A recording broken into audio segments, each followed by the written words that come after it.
Hello kids, my name is Hemant Kumar and I welcome you to Mars academy. I hope आप एकदम safe और healthy होंगे और कुछ नया सीखने के लिए एकदम तैयार।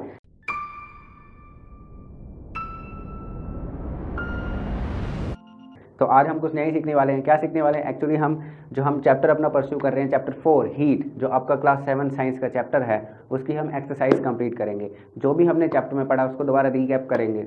हम देखेंगे कि जो हमने उसको मेमोराइज किया था, जो हमारी अंडरस्टैंडिंग है, उसको यूज़ करते हुए हम जो क्वेश्चंस के आंसर दे पा रहे हैं या नहीं।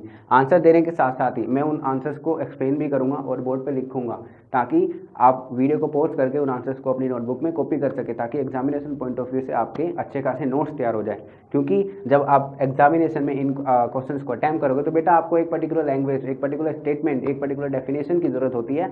तो वो डेफिनेशंस मैं आपको बोर्ड पे लिख के आज दे दूंगा, ताकि जब आप एग्जामिनेशन में बैठे तो आपके आंसर्स एकदम सुंदर सुंदर, एकदम करेक्ट करेक्ट सारे हों। तो एक्सरसाइज है हमारी इस चैप्टर की, पेज नंबर 45 पे।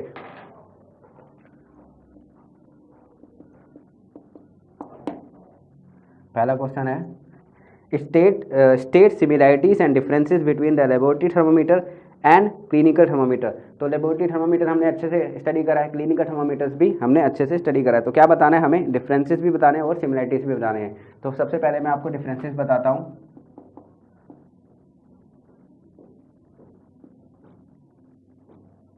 डिफरेंसेस किसमें? लेबोरेटरी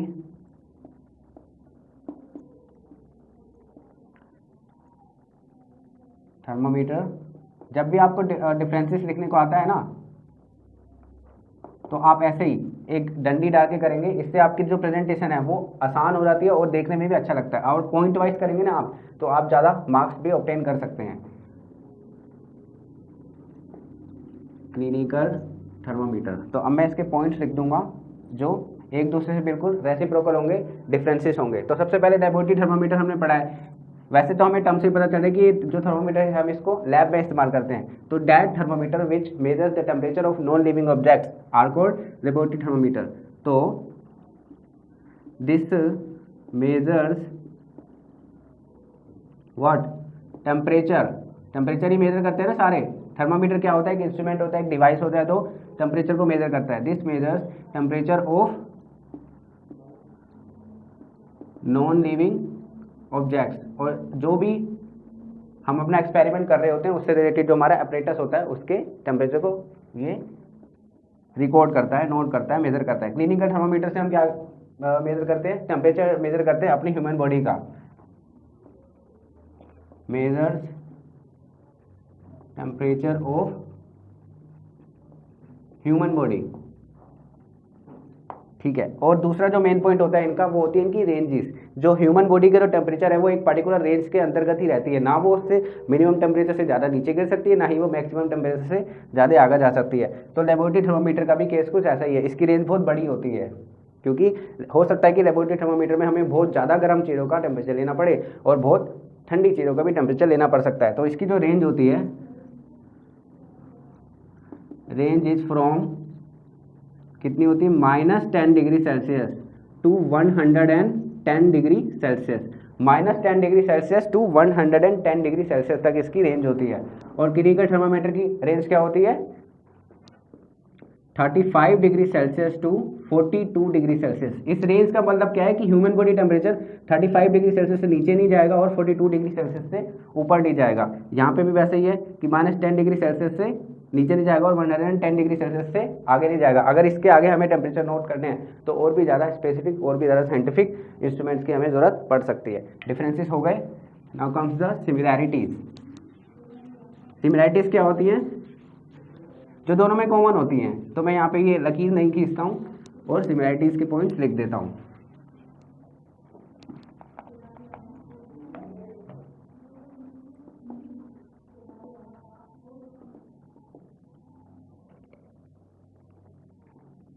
पहले क्या होती है? ये दोनों ही इंस्ट्रूमेंट हैं, डिवाइस है, किस लिए? टेम्परेचर को मेजर करने के लिए। Both measure what? टेम्परेचर। ठीक है। सेकंड पॉइंट क्या हो सकता है? बोथ यूज मरकरी, मरकरी को इस्तेमाल करते हैं टेम्परेचर को मेजर करने के लिए। मैंने आपको बताया मरकरी एक ऐसा एलिमेंट है, एक ऐसा मैटर है, एक्चुअली इकलौता मेटल है जो रूम टेम्परेचर पे भी लिक्विड फॉर्म में एग्जिस्ट कर सकता है। तो इसलिए हम उस एलिमेंट को यूज़ करते हैं क्योंकि वो टेम्परेचर का हमें अच्छा खासा एक स्पेसिफिक और प्रिसाइज कैलकुलेशन हमें देता है टेम्परेचर की। तो बोथ कंटेन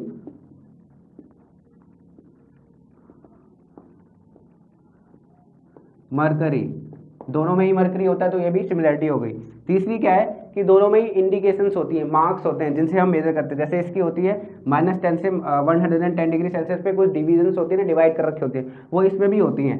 दो they are different but they are here in both of them. तो both contain indications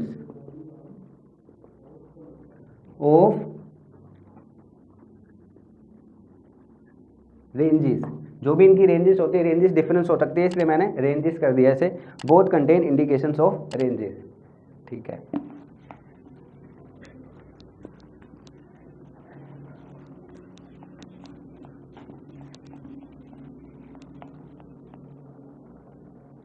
now comes the question 2। Let's see question 2 क्या है।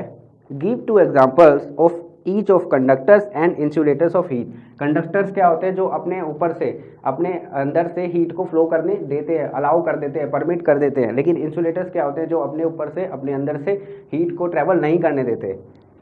तो गुड कंडक्टर्स भी होते हैं, बैड कंडक्टर्स भी होते हैं, लेकिन हमें गुड और बैड नहीं लिखना है, यहाँ पे सिर्फ कंडक्टर्स लिखना है। कितने कितने एग्जाम्पल लेने हैं, 2-2। तो कंडक्टर्स में जो सबसे अच्छा होता है वो होता है एल्यूमिनियम, कॉपर और आयरन भी आपका अच्छा खासा कंडक्टर है हीट का। इंसुलेटर में क्या होता है, सबसे पहले आपका क्या आता है, वुड। वुड भी एक इंसुलेटर होता है हीट का। अगर आप वुड को इस्तेमाल करते हैं तो आप जो हीट को ट्रांसफर को आप रोक सकते हैं। और जो हमारा बिल्कुल कॉमन, जो बिल्कुल जनरल है, क्या है वो, प्लास्टिक और रबर भी। ये तीनों ही चीजें, ये तीनों ही ऑब्जेक्ट्स, ये तीनों ही एलिमेंट्स अपने ऊपर से अपने अंदर से हीट को फ्लो नहीं होने देंगे, या फिर मिनिमम क्वांटिटी में होने देंगे। ठीक है, आप वीडियो को पॉज करके सारे आंसर्स को कॉपी कर सकते हैं, और मैं चाहूंगा कि आप कॉपी कर ही लें, ताकि आपको जो स्टेटमेंट्स मैं लिखवा रहा हूँ, जो एग्जांपल्स मैं लिखवा रहा हूँ, आप इन्हीं को अपने एग्जामिनेशंस में पेपर में लिख के आए, ताकि आपके जो मार्क्स कटने की जो पॉसिबिलिटी है, प्रोबेबिलिटी है, वो बिल्कुल ही कम हो जाए और आपके अच्छे अच्छे सुंदर सुंदर मार्क्स आए। Third, fill in the blanks, खाली स्थानों को भरना है हमें।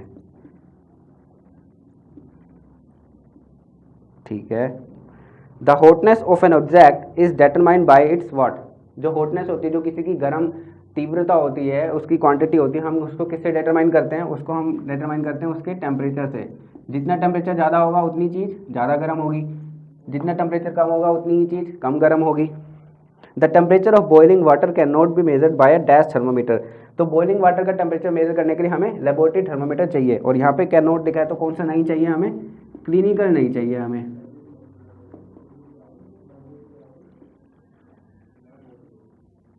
ठीक है, now comes the C, temperature is measured in degree what, Celsius.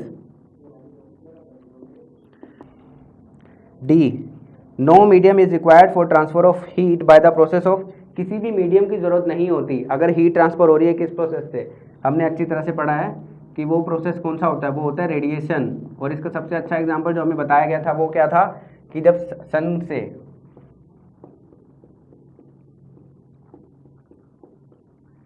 से अर्थ के ऊपर जो हीट आ रही होती है, जो सनरेज आ रही होती हैं, वो विदाउट किसी मीडियम के द्वारा आ रही होती है, क्योंकि जो स्पेस होता है बेटा, वो नल होता है, उसमें कुछ भी एलिमेंट एग्जिस्ट नहीं करता। तो वहाँ पे कोई भी एलिमेंट नहीं है, तो डेट मीन्स वहाँ पे कोई मटेरियल नहीं है, कोई मीडियम नहीं है। तो वहाँ पे जो सन की रेस जो अर्थ पे पहुँच रही है, वो रेडिएशन का इस्तेमाल करके पहुँच रही है। A cold steel spoon is dipped in a cup of hot milk. एक ठंडी स्टील की चम्मच को आप एक दूध के गिलास में डाल रहे हैं, जो कि दूध गर्म है। Heat is transfer to its other end by the process of, और हीट ट्रांसफर हो गई चम्मच के एक पोर्शन से दूसरे पोर्शन पे। तो मटेरियल यहाँ पे प्रेजेंट है, तो इसका कौन सा होता है, कंडक्शन। जब मटेरियल प्रेजेंट होता है और उससे मटेरियल से होती हुई हीट जाती है, तो उस प्रोसेस को क्या बोलते हैं हम? Conduction. Clothes of dash colour absorb more heat better than clothes of light colour. तो डार्क कलर क्लोथ्स, जो डार्क कलर क्लोथ्स होते हैं हमारे, वो ज़्यादा हीट को ऑब्जॉर्व करते हैं comparison to light colour clothes के।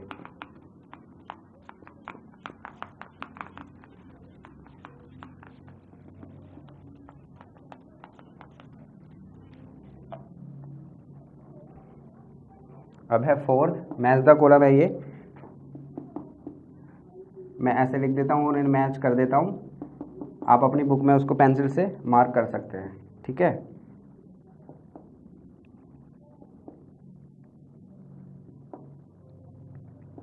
ठीक है।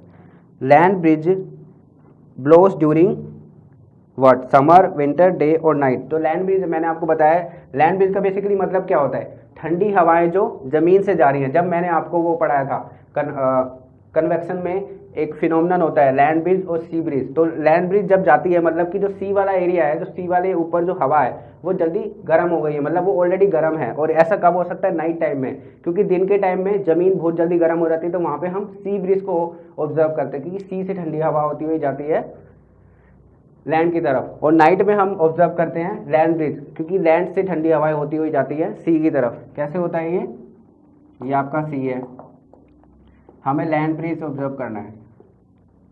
लैंड ब्रिज का बेसिकली मतलब क्या है कि ठंडी हवाएं होती हुई जाएंगी सी की तरफ, मतलब कि जो यहाँ पे हॉट एयर है वो ऊपर को जा रही है अब, और इसकी जगह लेने के लिए ये यहाँ पे भाग के आ जा रही है, और ये ऐसे साइकिल कंप्लीट हो रही है। तो ये हम ऑब्जर्व करते हैं नाइट में, क्योंकि जो ज़मीन है वो जल्दी गर्म भी होती है और जल्दी ठंडी भी हो जाती है। तो नाइट के टाइम में कंपेरेटिवली जो लैंड होती है वो ठंडी हो जाती है, और जो सी वाटर होता है वो गर्म होता है। तो उसके ऊपर वाली एयर गर्म हो जाती है, और हमें पता है जब एयर गर्म होती है तो वो ऊपर को उठती है। तो land breeze blows during night, और नाइट है आपका D. Sea breeze blows during day. Dark coloured clothes are prefer during winter. Light colour clothes are prefer during summer. तो ये मैच कॉलम हो गया हमारा complete.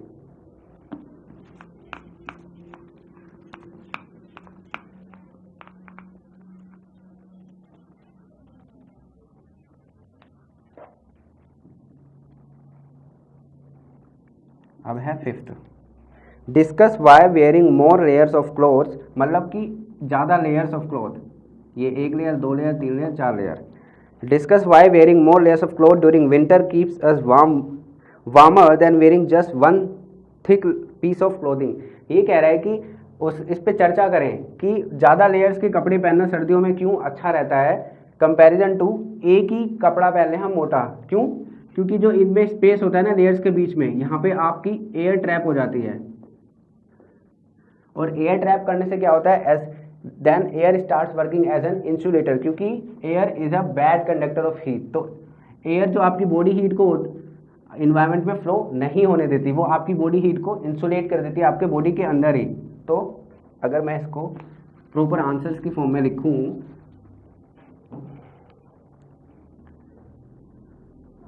More layers are capable of trapping air in the spaces between them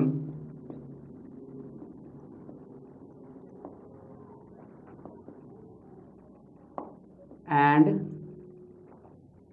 air is a bad conductor of heat which prevents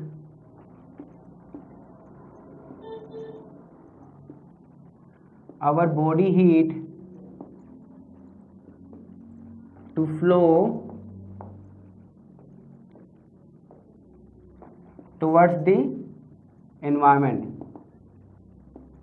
और to escape भी लिख सकते हैं यहाँ पे। तो जो हमने जो लेयर्स होती हैं उनमें एयर ट्रैप हो जाती है, और एयर फिर एज एन इंसुलेटर का काम करती है, और उसी से हमें जो हमारी बॉडी हीट होती है वो एस्केप नहीं कर पाती एनवायरनमेंट में, और हम वार्म अप फील करते हैं सर्दियों में भी।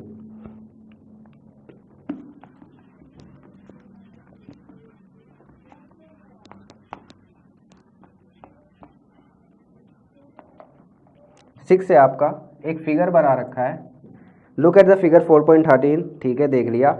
Mark where the heat is being transferred by conduction, convection और रेडिएशन। तो हमें मार्क करना है कि कंडक्शन, कन्वेक्शन और रेडिएशन में जो हीट ट्रांसफर हो रही है वो कहाँ कहाँ कौन सी जगह पे हो रही है।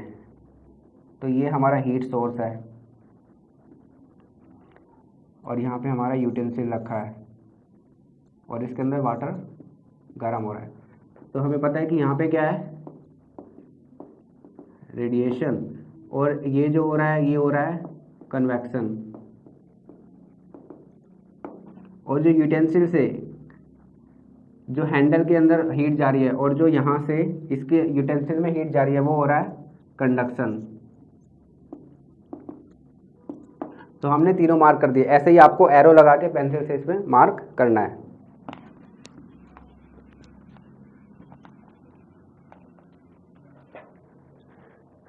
Now comes the question 7th. In places of hot climate, it is advised that the outer walls of houses be painted white. जहाँ पे गर्म तापमान रहता है, जहाँ पे गर्म मौसम रहता है, वहाँ पे ऐसी सलाह दी जाती है कि जो घर की दीवारें हैं उसे लाइट कलर से पेंट किया जाए, सफ़ेद कलर से पेंट किया जाए। क्यों? एक्सप्लेन करें। तो जो वाइट कलर होता है वो क्या करता है, उसकी एक प्रॉपर्टी होती है, लाइट कलर क्लॉथ की प्रॉपर्टी होती है, they absorb less heat and radiate more heat. तो वहाँ पे तापमान कैसा, ऑलरेडी गर्म है, तो गर्म है तो हमें और गर्म नहीं करना उसे, हमें उसे ठंडा करना है। तो इसलिए हम वाइट कलर को यूज़ करते हैं क्योंकि वो ज़्यादा हीट को रेडिएट करेगा, जितनी जो होगी ऑलरेडी उसको तो रेडिएट कर देगा और एब्जॉर्ब भी बहुत कम करेगा। Because white colour would radiate more heat than dark colors. Also, white color would absorb comparatively lesser heat from the environment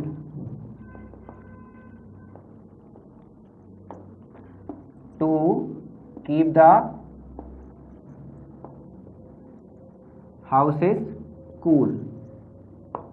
तो ये हो गया इसका प्रॉपर आंसर। आप वीडियो को पॉज करके इसको अपनी नोटबुक में कॉपी कर सकते हैं। वाइट कलर होता है तो वो रेडिएट भी ज़्यादा करेगा और एब्जॉर्ब कम करेगा, तो उससे क्या होगा, जो घर में जो टेम्परेचर होगा वो कम ही बना रहेगा, क्योंकि बाहर तो क्लाइमेट ऑलरेडी गर्म ही है। अब है 9th।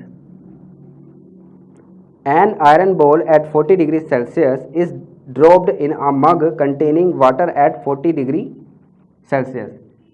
एक लोहे की गेंद है जो कि 40 डिग्री सेल्सियस पे गर्म है, उसको पानी के मग में छोड़ दिया जाता है या गिर दिया जाता है जिसका टेम्परेचर 40 डिग्री सेल्सियस ही है।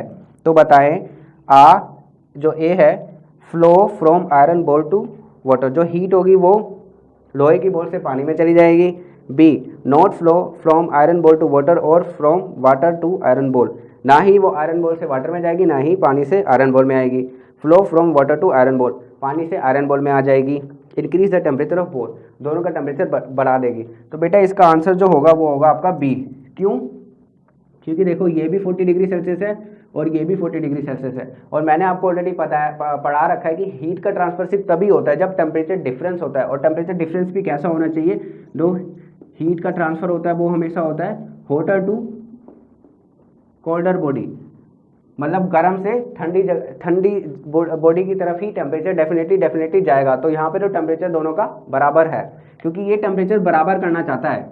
ये नेचर की एक क्वालिटी होती है कि वो इक्विलिब्रियम, जो अभी आप इक्विलिब्रियम आप नहीं जानते, लेकिन मैं अगर एक दूसरी टर्म यूज़ करूँ तो बैलेंस, नेचर हर चीज़ को बैलेंस करना चाहता है। तो इसलिए हॉटर से कोल्डर बॉडी में जाएगा, और ये जब तक जाता रहेगा जब तक कि दोनों का टेम्परेचर बिल्कुल बराबर ना हो जाए। तो यहाँ पे तो ऑलरेडी बराबर ही है, तो हीट ट्रांसफर होगा ही नहीं।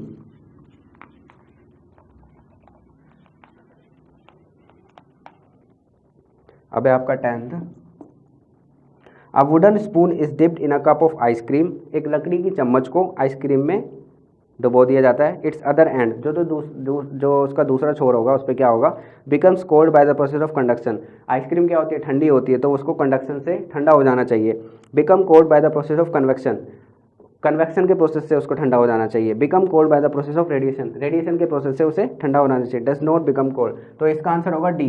क्यों, क्योंकि would is an insulator of heat.